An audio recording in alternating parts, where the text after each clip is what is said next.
يو السلام عليكم معشر الفنانين والفنانات. انا مصطفى. لاحظت باللي بزاف الفنانين المغاربه بحالي اللي باغيين يتعلموا الفن عندنا نقص في اساسيات الفن، وحيت قررت نبدا نتعلم من جديد قلت علاش ما شاركت معكم هاد الرحله. منا كلشي يتعلم.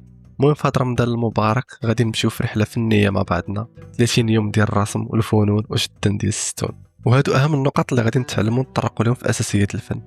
عندنا اولا الاشكال والاحجام، ثانيا الظل والنور، ثالثا المنظور، ورابعا وليس اخيرا التشريح. هذا هو اللي كيطلع ليا في راسي عباد الله. المهم وزيد من الاشياء اللي غنتعلموها. الهدف نتعلموا نصحوا الاغلاط ديالنا مع بعضنا، وما تنساوش الديسكورد فين غادي تشارك الرسومات ديالك بهدف التصحيح والتطوير.